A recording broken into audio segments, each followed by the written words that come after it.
Hi everybody.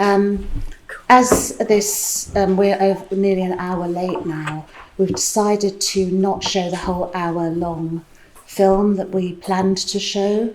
What we'll do is we'll show 15 minutes or so, and then we'll have a short discussion and finish with the poem that we'd planned. We don't want to run over and take up people's time all night. So I'm really sorry we can't show the whole hour. Just to say, my name's Sharmila Beesmahan. I've been involved in Afro-Europe since the second Afro-Europes. So I came to Leon a couple of times and met many of the original people who started the project. And now we're celebrating the 20th anniversary, so it's a chance for us to all to retire and bow out gracefully. Alongside us tonight, I'll just do a very quick introduction, so straight after our 15 minutes we can just all get into the discussion. Hosting the discussion tonight will be Professor Maggie Morehouse from Coastal Carolina University, who's been part of Afro-Europes for 15 odd years or so, quite odd years. Yes. Then here is Shazia Qureshi, who's a poet, a translator, a writer, my neighbour, and all-round amazing author. This is Dominique Legendre, Trinidadian, British, French composer, musician. She also runs Strongback Productions, which is an amazing literature organisation in the UK, which has worked across music and literature and plays such as the work of Derek Walcott. And on the end there is Lucy Hannah, who's a literary producer and editor who's done some sterling work with Untold, the organisation that she runs, most recently doing workshops with Afghan women writers and with writers in Assam in India. So we'll show the 15 minutes of the film now, and then we'll have a short discussion, and what we'll do is we'll finish with a poem by Shazia. And just to say, this film is a BBC film that was made about 40 years ago? 81. And it's called Brixton to Barbados, and essentially it is showcasing Caribbean art in the Caribbean. So if we could just show the film, thank you.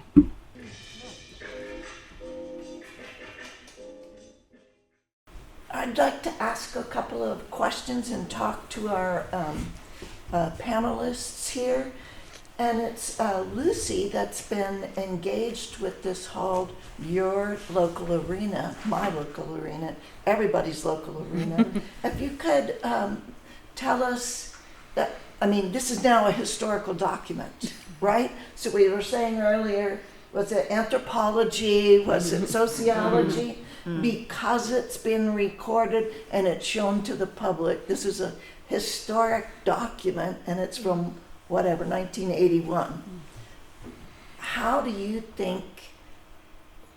What do you think about the BBC coming with this kind of story, finding this story and letting it be heard in 1981?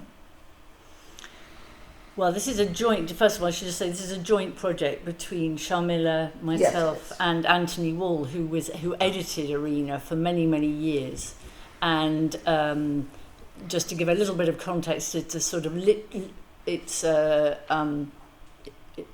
melding of various media, in the sense that it's curating the Arena archives and putting them in a context, usually of a literary festival in a particular place, hence your local arena, and then inviting a contemporary panel and a contemporary poet to respond to the film. So you've got sort of then and now, you've got placeness in operation, you've got many, many dimensions going on. And so that's what we've been doing for the last 3 years, is screening some of the 700 films in the archive. So we've only done a tiny bit. So, sorry, Maggie, just to give a bit of context. I've forgotten the question is now. What was it? Yeah. So the BBC at the time was very male, very BBC-fied, which means sort of BBC-driven, so presenter-driven, coming from a place of inform, educate, and entertain. That was those are the tenets of the BBC, the Reithian tenets. And Arena broke away a little bit from that because it was the first time that it was considered very radical, believe it or not, in its day. They were essays, and they were often made by quite well-known film directors like Scorsese, for example, made them. So at the time they were pretty radical. And what's interesting about this series is how they're interpreted now. And I think, given what we were listening a little bit yesterday, to sort of all the ways that you can get a perspective on them. I mean, for a start, the panels that we've had, of the immediate response is there's no women. There's hardly any women. There are, and this is, you should see some of them. And there are many with a Caribbean theme that we've managed to screen during, in the UK. October is Black History Month, and there's one called Rudy Come Home, which is about Two Tone, which we screened in Coventry, which is the home of the record label Two Tone. So, sorry, I'm going on a bit. That's exactly why I wanted to know, why did the BBC see this as something that would be more than entertainment, but a historical document? And so to have and it came from a department in the BBC that was sort of culturally a bit rarefied and up itself, to be rude, but sort of thinking that it was creating these rather beautiful essays at the time, that was as much about the form of film as the content. Well, and you have in this film, so I'll ask you, Dominique, you have in this film where you've got a narrator, Linton, asking questions, going to different islands, letting the people even kind of speak for themselves. But when he's in Trinidad for the first festival, and the music that's there. Sorry, just to say, this is all one festival in Barbados, but he just highlights different groups from different parts of the Caribbean. And so later on, festival. The bits that you don't see, he talks to visual artists, he talks to people from French Guyana, I believe, from Haiti, I think. So it really covers not just the English-speaking Caribbean, but all of the different languages and different art forms. So just to add that context. And thank you. And also, as you were saying earlier tonight too, Maya, that this kind of interpretation, and it's good that we have Linton there to go through all the different islands.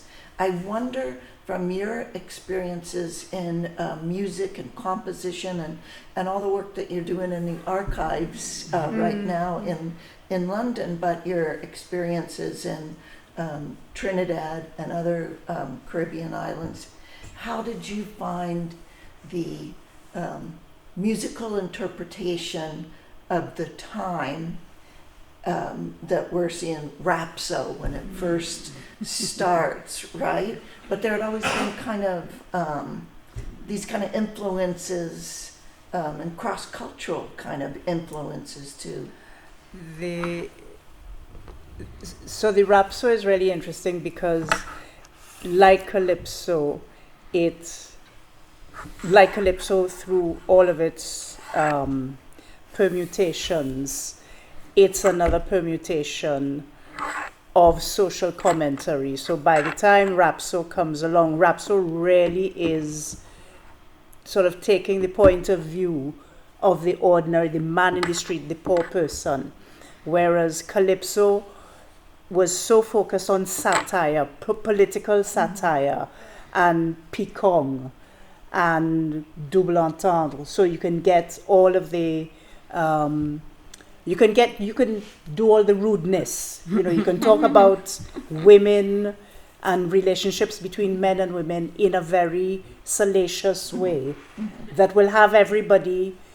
Well, it shows it's a juxtaposition of and the interplay of imagination wordplay, satire, parody, mocking. So it's that huge combination of things. Plus, a lot of, especially I think in the 60s and so on, you get certain Calypsonians like Mighty Sparrow, for example, speaking also in Creole. So mixing patois with English in his calypsos.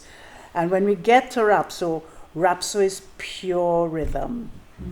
Pure rhythm between the instruments that are carrying and driving driving the words, and pure rhythm just in the words, and also the joy of the words, because it's using words and lyrics in a completely different way, and it involves performance, as we saw here with this group. They become in a way sort of even more, not more, but they embody this spirit of carnival that we see, for example, in the Blue Devils. I don't know if anybody has ever seen the Blue Devils. The Blue Devils are characters that come out at carnival, especially in certain mountain villages that were also Creole, where the only patois, French patois, is spoken. And they paint themselves in blue from head to toe. And they play exactly that same rhythm that was played behind these Rapso artists. But they play it on metal biscuit tins. So it's a really, really heavy, loud and and they run throughout the streets. And they have string, and they have strings, they have all sorts of mucky, gucky things to come and to frighten you. So they run up to you and they ask you for money, or they, and literally, I remember as a child, whenever we used to see Blue Devils, we used to fly. Children just used to run. So there's this whole big thing. But the thing about the Blue Devils, the people who impersonate the Blue Devils, is when you see them, they look as if they are possessed, completely possessed. And these performers here, the brothers, they are possessed when they are doing their disco dancing in exactly the same way that the Blue Devils are possessed. So it's a really interesting form of performance. It's real performance poetry. And the Blue Devils evolved from the Robert Talk, or did Robert Talk evolve from? They all exist simultaneously. They're all characters that are part of Carnival and part of what we call old time mass. So you have the Blue Devils, you have the Robert Talk, you have the Pierrot Grenade with the whips. Also, you have the Dame Lorraine, which is a parody of the French plantation women, the ladies of the great houses with their big bustles and the big backsides. Exactly. So you have a whole range of characters. And the Blue Devils, what I found really interesting was to discover that in Switzerland, in these little mountain villages where they celebrate the carnival, they have devils. So all these German and German-speaking, all these various towns across Europe that celebrate carnivals, there is always a big character of the devil with bells, with things that make noise that come out at carnival. So it's a theme, obviously a common theme of carnival. Maybe an Afroeuropean theme. Yes. Yes. And lest we think that somehow Carnival and somehow the Caribbean is not associated with Spanish-speaking peoples. You and I were talking on the way over here about, at Christmas time, everybody's Spanish with parang, and you were singing songs to Maya, right? I was telling Susie about this song that we sing in Trinidad every single Christmas. It's a song about Rio Manzanares. And the song goes, Rio Manzanares, déjame pasar, que mi mar enferma me mandó a llamar. Every single Christmas, and it's sung in Spanish. And we have a whole host of songs that are sung in Spanish with cuatros, with guitars, with harps. with Yeah. bass. But still doing Trinidadian dance, maybe not Yes. Rapso, but Well, a sort of Trinidadian dance, if you want, with the big skirts and the head ties, the madras head ties, and big full blouses. So there's a lot of similarities actually with sort Yeah. of Spanish type dress or Latin American type dress from the 19th century that's still worn to this day when for singing parang. yeah. So just in that island, but throughout this whole film, you see, or you hear, or you experience in this history from 1981, all these cultures that, what is Linton's point, well, no, what is Linton's point? Right. If you don't know, I don't know. No. To be, the unification, to become, one, and say there is a Caribbean personality, identity, but much of it they found when they came to Europe.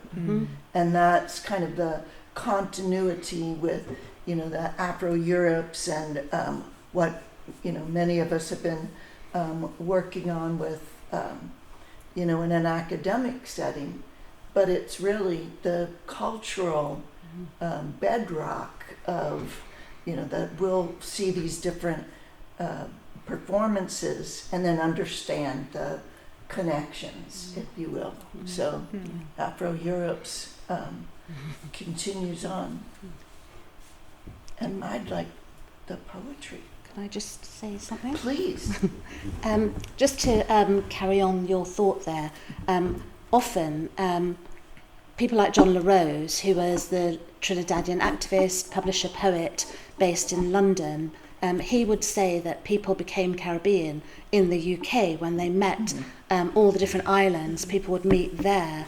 And in fact, in 1966, he and Andrew Selke and Edward Kamal Brathwaite formed the Caribbean Artists Movement, which was aimed to not seek validation from Europe, but to put Caribbean arts across, not just visual arts, but all of the arts coming out of the Caribbean into the centre and show that it has had as much,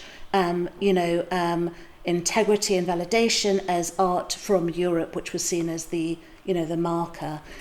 So Carrie Faster, and actually just, to take it back to Arena as well, this film was made in 1981, and Anthony Wall actually met Linton and asked him to go to Barbados so that they could film all of this arts festival. Now, I don't know if you can imagine in 1981 in Britain, this film being on TV, and we only had 3 TV stations at that time. So it was on mainstream TV, and it was, the image of the Caribbean people in Britain. Before then, we'd had the riots, Brixton riots, which then were all over the country. We'd had a big fire in southeast London, which killed 13 black teenagers. There was a very specific stereotype of Caribbean people. Now, this film, and it was followed by a film that was made about Mikey Smith, who you saw reading that poetry, and a whole series of films called Caribbean Nights. This is kind of showing that Caribbean people are intellectuals, they're artists, they're creative, they're political, they are, human in every sense of the word. And I think it was revolutionary at that time, and it's revolutionary today, because when we've been showing all of these films in, Liverpool or Brighton, and to or generations of people who weren't watching them then. Exactly. And people who might not necessarily come to, let's say, a literature event or an academic event, this is kind of giving them a real history of how, Caribbean people are not just embedded in Britain, but they have their own history that is, long and valid as well. And the interconnectedness, isn't it? So there's a film, so some of the Arena films are about objects. So there was one about a car, there was one about a song, My Way, and there's one about the banana, the fruit, and which we screened in Bristol because of the links to slave trade and so on. And, you can sort of come at it from Many angles. It was, yeah, many angles, yeah, but then the sense of place opened up a whole new angle. There's also just one other point that I think this film makes very, very clearly is the point.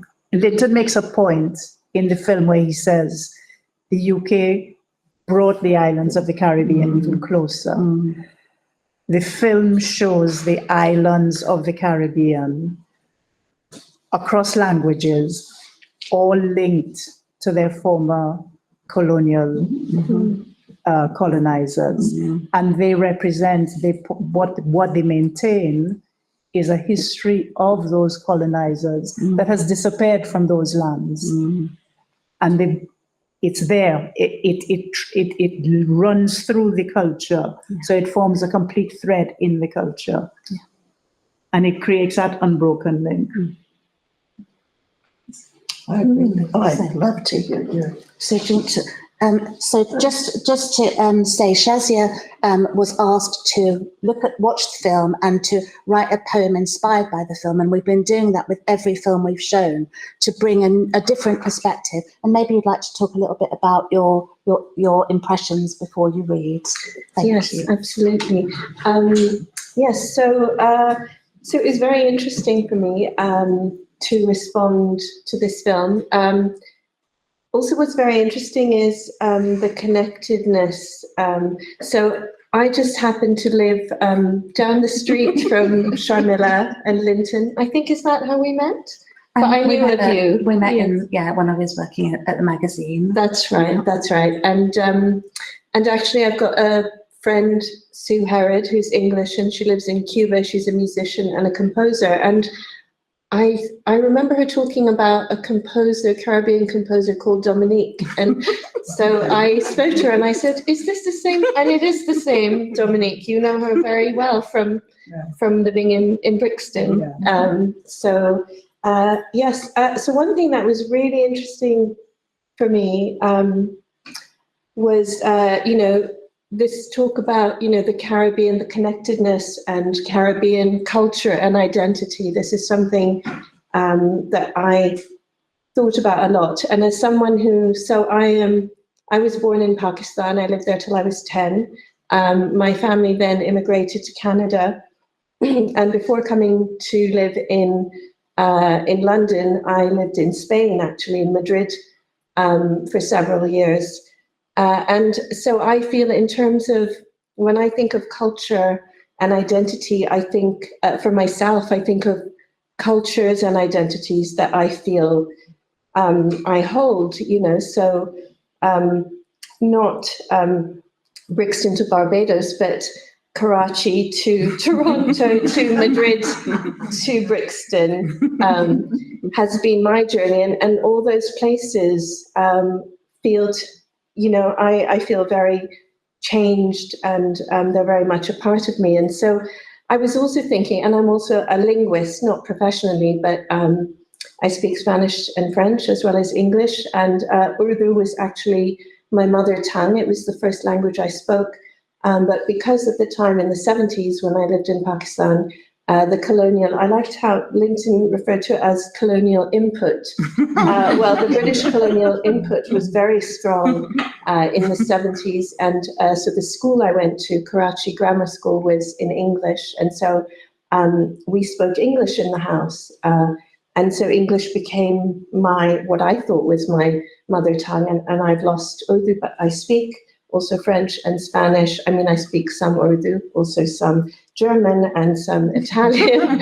And I think growing up speaking more than one language, I just, for me, it's very interesting how the colonial input has also, it's, the languages that are spoken in the Caribbean, from the English and Spanish and French colonizers. And so to me, I think a lot about the language that I speak, that I'm fluent in, is the language of the colonizer of my country. And I'm also, it might seem like I'm getting off topic, but this film also made me think a lot about borders, and it made me think about what is a country? You know, I would describe myself as Pakistani, but really I'm Indian if it weren't for partition, you know, which splits India into Bangladesh, Pakistan, and India. When I think about my history, it's Indian history. So that idea of, you know, not Indian, but Pakistani. So, you know, just the idea of what is country now. And, you know, it's changing almost day by day, you know, what is a nation. And something I'm very interested in is reading. I read a lot of work. I look out for work by Indigenous writers and poets, primarily in North America. And I'm very interested in the way that their culture and their identity, a lot of it comes from land-based knowledge. It comes from the land that they live, that they've historically lived in. So that's a very long way of an introduction to where that took me in terms of my poem. Thank you. Okay.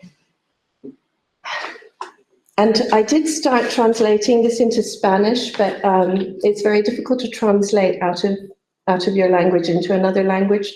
I didn't get very far, so it will you just. will show us the parts you've translated. I might just read a little bit, but I know we're short of time. For flag and for flame. For country, for nation, let's say flag. How do we belong to a flag, to that tatter of cloth, that image we fix our living selves to? Whose image, whose flag, and since when? For flag, let's say tree, let's say plant. The moon is indifferent to flags planted in her many cratered body. No light of her own, she sends us light that's unwavering, tender as memory. For culture, identity, let's say art, let's say flower. For language, let's say culture, let's say words, let's say seeds. For poem, let's say flame. For now, we travel as seeds, far and near. In sun and in rain and in wind, we grow. We pick up our roots, carrying this and that thing. We settle again, hesitant at first, and then deeper we root into soil which is new, which is old. We flower, we seed, and we rain and we wind, until birds take these seeds in their beaks, like a song, like the sound of our words. Sometimes a flower is flame, sometimes fruit, and sometimes a flower does nothing but flower.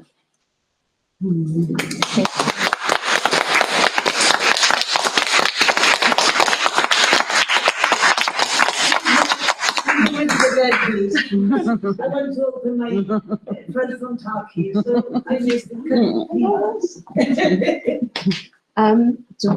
Do we have, I don't know if we have time, we're quite late already. If you want to read it again, that's fine. But if you want to read a little bit in Spanish. Okay, I'll read a little bit, the beginning in Spanish, which I just used my online dictionary. It might not be right. Para bandera y llama, para país y para nación, digamos bandera. ¿Cómo pertenecer a una bandera? Este adrajo de tela, esta imagen a que nos enlazamos. ¿Cuya imagen, cuya bandera y desde cuándo? I'll read it to you personally later.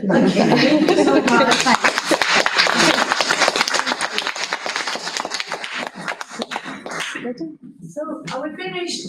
Yes. Just then, let me please, for all of us and for all the people who are online, I opened the conference with a libation. Yes, I want to finish with a libation. I think I've been convinced, I mean, it's been not so easy to put this all up. Sharmila has been well, my pillar as usual. I mean, the moment I met Sharmila, everything changed in the Afroeuropeans project. Well, thank you, Sharmila. But I also want to thank, I mean, I've been convinced that all the ancestors of all of us have been pulling the strings so that we could meet and try, as I said the first day, to heal this enormous breach, which is the slave trade, the triangular trade, which has caused so much pain, but which has also created so much beauty, so much richness. So, my dearest friends, it's been an enormous honor to have you all here. And okay, so thanks to this is the end, my friend, but just we are going to have dinner. So, and I'm sure we'll meet again and again. It's been 20 years. Let us be 40.